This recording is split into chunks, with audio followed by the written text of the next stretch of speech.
Hello, and thank you for tuning into my presentation on per and polyfluoroalkyl substance use in American manufacturing. In this presentation, I hope to clearly articulate the environmental and human health issues related to use of these chemicals and the federal and state government responses to growing concerns among advocacy groups and the American people. Per and polyfluoroalkyl substances, or PFAS, are a group of over 4,700 man-made chemically related compounds, some of which are commonly used in industrial, consumer, and military applications. Over the last few decades, however, concerns have grown over the impacts these chemicals have on the environment and on human health. Several studies of soil and water composition across the United States have revealed widespread environmental contamination by these chemicals. Research on some of the most pervasive PFAS has linked human exposure to a host of adverse health effects. Populations with elevated exposure to PFAS have demonstrated an increased risk for developing certain types of cancer, developmental deficiencies, immunodeficiencies, reproductive abnormalities, and other health problems like liver and thyroid disease. Currently, federal regulations are sparse, leading many states to develop their own to address this issue. PFAS are used in manufacturing for their non-stick and liquid repellent properties. They act as friction reducers, surfactants, meaning they reduce the surface tension of liquids, and as repellents of water, dirt, and oil. They've been used since the 1960s to produce a variety of consumer products, including non-stick cookware, cosmetics, firefighting foam, food packaging, and polishes and waxes. They've also been used in the production of parts for the automotive, construction, military, medical, and aerospace industries. This diagram illustrates the many ways in which PFAS pollute the environment during production. As you can see, PFAS producers directly create pollutants in the air and in wastewater. These pollutants travel to nearby communities carried by wind and moving water. PFAS can also spread to landfills, farms, and groundwater after passing through wastewater treatment facilities, affecting our food and drinking water. What's important to take away from this is that contamination concentration tends to be greatest in primary areas where there are manufacturing activities using PFAS, or places like civilian airports and military fire training areas where PFAS-containing firefighting foams are heavily used. However, PFAS are highly mobile, meaning they have the ability to move through and subsequently contaminate the surrounding environment with relative ease. It's also important to note that PFAS are known as forever chemicals due to their inability to degrade in the natural environment. This means that environmental contamination continues to pose a threat to human health even years after PFAS manufacturing and use have ceased in a given area. Humans around the globe are exposed to PFAS through multiple sources, including air, water, food, and consumer products. Because of the pervasiveness of these chemicals, almost all human beings have traces of PFAS in their blood. As concerns for PFAS environmental contamination has grown over the years, scientists have increasingly studied the adverse health effects associated with exposure to these chemicals. Most epidemiological and animal studies have focused on the two most prominent PFAS contaminants in recent decades, PFOA and PFOS. These studies have linked exposure to testicular, renal, prostate, kidney, and breast cancer. Other health risks include high cholesterol and uric acid levels, decreased immune system response, liver disease, thyroid problems, endometriosis, and lower sperm quality. What's particularly troubling about the connection between exposure to these chemicals and the associated health risks is that incidences of adverse health effects were found to occur even at low levels of exposure, particularly for fetuses and babies. Children are particularly vulnerable due to the bioaccumulation potential of PFAS. When ingested or inhaled, these chemicals enter the bloodstream and are resistant to breakdown with half-lives spanning several years. This means that these chemicals build up in our bodies over time as a result of extended exposure. This is especially dangerous for fetuses, infants, and children. The bloodstream of pregnant mothers is connected to their fetus, allowing these chemicals to pass from mother to child. In this way, bioaccumulation begins even before birth. Once babies are born, they continue to ingest contaminated breast milk, which also has a higher concentration due to bioaccumulation in the mother's body, or they ingest formula made with contaminated water. Because children ingest more fluids per body weight than adults, they're at greater risk for high PFAS concentration in their blood.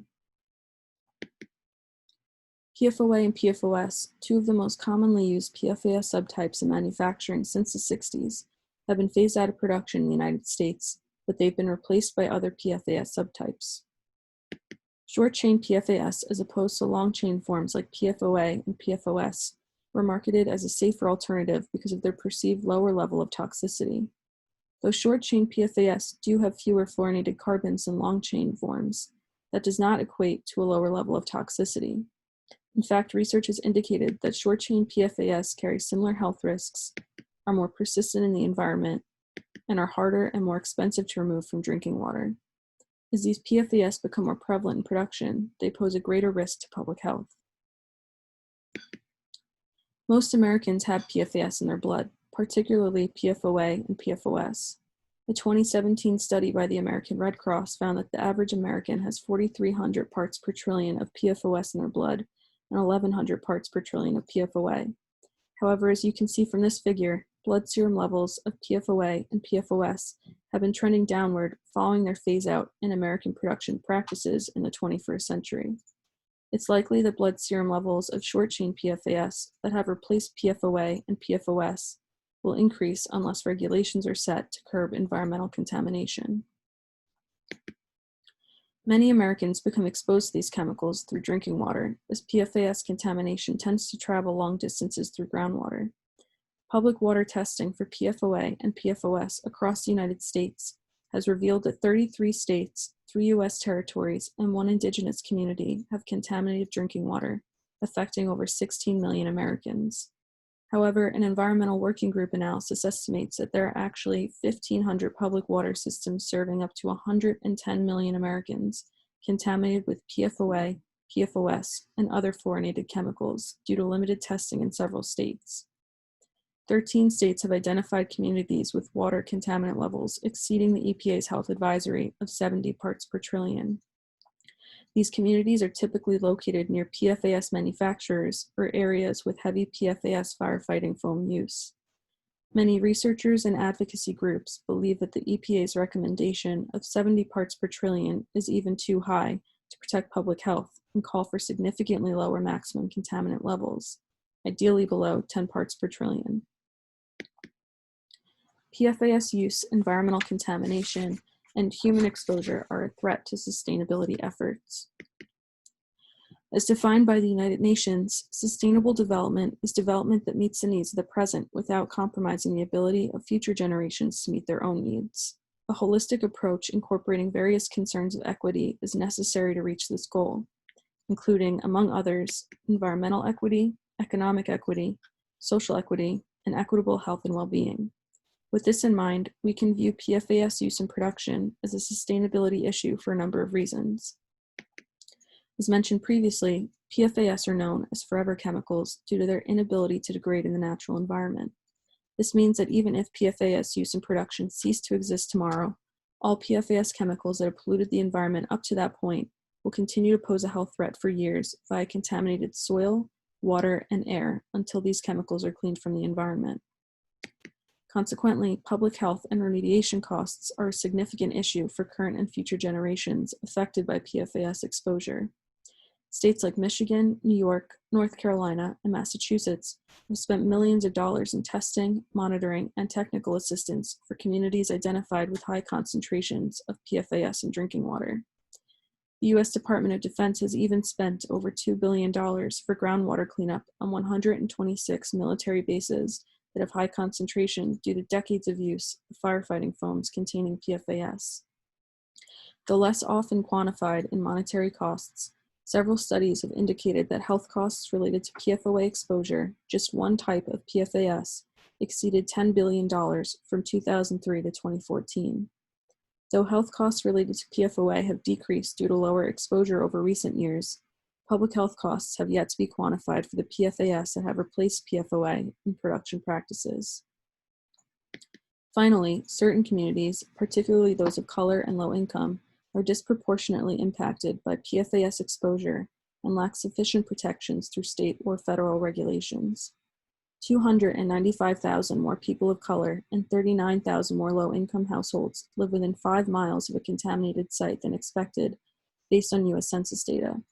And because federal regulations on PFAS contamination are sparse, communities with fewer resources are left without the means to test and clean up contamination.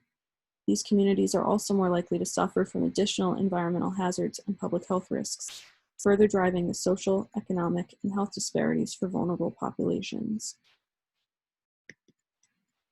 National regulations on PFAS are expanding alongside growing concerns. Federal policy initiatives that have been and are being developed have primarily focused on a command and control approach on limiting human exposure to these chemicals. Through the Safe Drinking Water Act, the U.S. Environmental Protection Agency has the authority to create regulations limiting contaminants in drinking water, but the only form of drinking water protection offered by the EPA is a non-enforceable lifetime health advisory for PFOA and PFOS of 70 parts per trillion. This health advisory was set in 2016 and was meant to serve as a guideline for state-level drinking water regulations. Following a national leadership summit involving more than 200 federal, state, and local leaders in 2018, the EPA developed a PFAS action plan to address these emerging contaminants. Among some of the goals set forth by the plan, the EPA set out to propose national drinking water regulatory determinations, to initiate steps to propose the designation of PFOA and PFOS as hazardous substances, to develop groundwater cleanup recommendations, and to develop toxicity values for Gen X and PFBS. Since adopting this framework last year, the EPA has made little progress in achieving these goals. The greatest achievement at the EPA thus far has been the addition of 172 PFAS to the list of chemicals required to be reported to the Toxics Release Inventory, with a 100-pound reporting threshold for these chemicals. While the issuance of a PFAS action plan signifies a more involved role of the EPA in this environmental issue, many environmental advocates believe that the EPA's focus on PFOA and PFOS and a handful of other prominent chemicals will not sufficiently protect Americans from the adverse health effects that may come from exposure to the PFAS that have largely replaced these in American production practices. In the absence of federal regulations, many states have developed their own command and control policies targeting PFAS use and pollution. There are 142 current policies in 28 states and 38 adopted policies in 15 states. While some states have much more expansive protections than others, like Minnesota and New York, many state policies establish drinking water standards, many of which range from 10 to 20 parts per trillion, well below the EPA's health advisory level of 70 parts per trillion.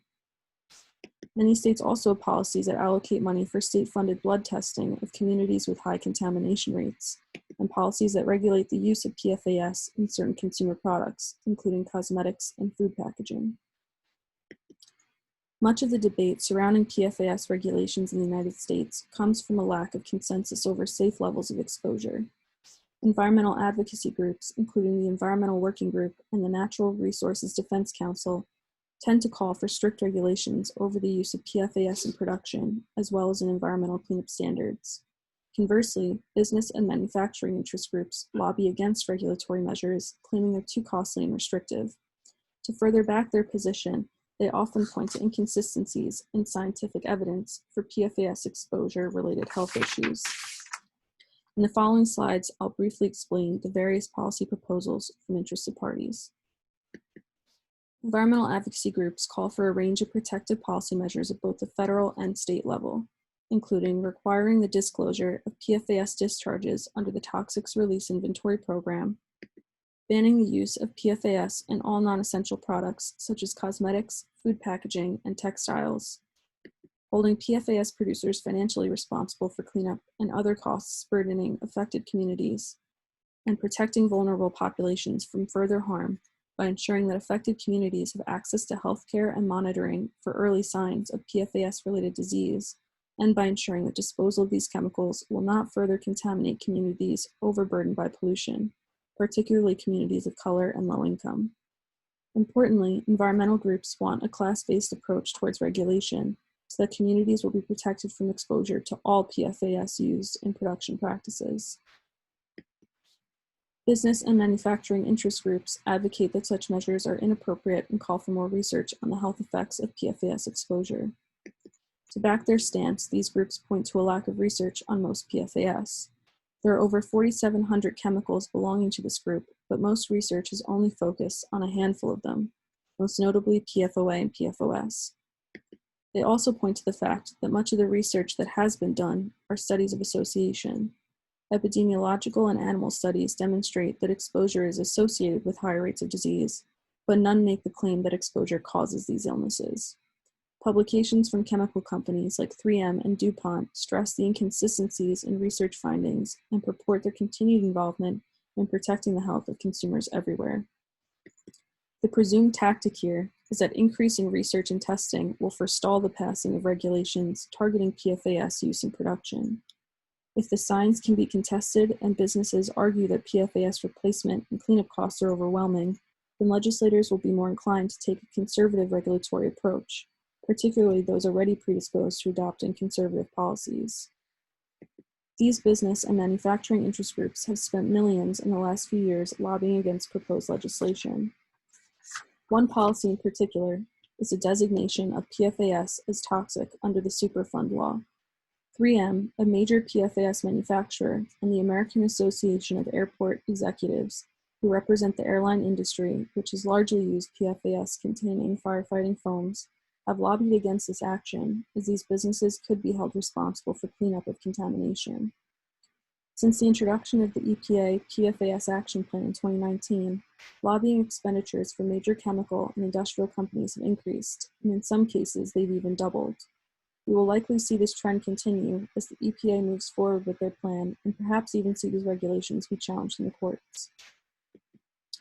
Major chemical companies have already been involved in court battles over PFAS, however, but they are most often the ones being sued. In 2017, the Chemours Company agreed to pay $671 million to settle 3,550 suits filed by communities suffering from high rates of cancer and other ailments near its plant in Parkersburg, West Virginia, which used PFOA to make Teflon. In February 2018, 3M agreed to pay $850 million in settlements with the state of Minnesota, which sued the firm for polluting the state's groundwater by offloading massive quantities of PFOA, PFOS, and related compounds into unlined pits and trenches. And in 2016, Hoosick Falls, a New York community with around 3,500 residents, filed a lawsuit against St. Gobain Performance Plastics Corporation and Honeywell International Incorporated for contaminating the aquifer beneath the community, which has led to negative health effects and lower property values for residents. The lawsuit is still ongoing, but in May of this year, the Second Circuit Court of Appeals ruled in the community's favor on an appeal by the defendants to dismiss the case. Like many other court cases involving communities seeking compensation from polluting industries, the settlement amounts are just a fraction of the profits of these corporations. Whether companies choose to change industrial practices to avoid litigation depends on the comparative costs of court settlements and the cost of technological and methodological production changes. If court settlement costs are comparatively lower, industries may be encouraged to continue polluting. The manufacture and use of PFAS should be viewed as a sustainability issue and should be dealt with accordingly. PFAS contamination threatens access to safe drinking water and food for millions of people in America and around the world. Contamination also disproportionately impacts people of color and low-income communities, as well as fetuses, infants, and children who are extremely vulnerable to the bioaccumulation potential of these chemicals. Therefore, the continued use and pollution of PFAS contradict many of the United Nations Sustainable Development Goals, including ensuring good health, clean water and sanitation, reduced inequalities, life below water, and life on land. If we are to deal with this public health crisis responsibly, we must look towards innovative solutions that balance the needs of plant and animal life, human health and well-being, and industrial and economic interests. I believe that source reduction is the key to governmental action moving forward. Testing and cleanup is extremely time-consuming and costly. As I've talked about before, the cost of remediation activities for state governments are extraordinarily high, exceeding hundreds of millions of dollars in taxpayer money. It's also the case that many communities that are highly affected by contamination do not have sufficient resources for cleanup activities and are left unprotected by federal and state policies. Policies that are currently in place at the state and federal levels tend to only address the presence of a handful of prominent PFAS in drinking water and do not currently account for the PFAS that are largely dominating today's market. Remedial approaches are a game of cat and mouse where we are constantly trying to address PFAS pollution one chemical at a time as concerns pop up among the public and scientific community. If we address this issue at the root of the problem, meaning the manufacture and use of PFAS, we will be better situated to deal with environmental and public health costs as they decrease alongside the decrease of PFAS prevalence. The way to reduce PFAS at the source is to move away from PFAS in American production and to limit the sale and import of goods containing PFAS. An article produced by Cousins et al. In 2019 provides a plan based on the Montreal Protocol for phasing out PFAS from all non-essential production. They propose 3 phases for removing PFAS from production. The first phase would remove all non-essential uses. The second would remove all substitutable uses, those that are essential but have alternatives currently available. And the final phase would remove PFAS from the production of all essential uses that currently do not have alternatives.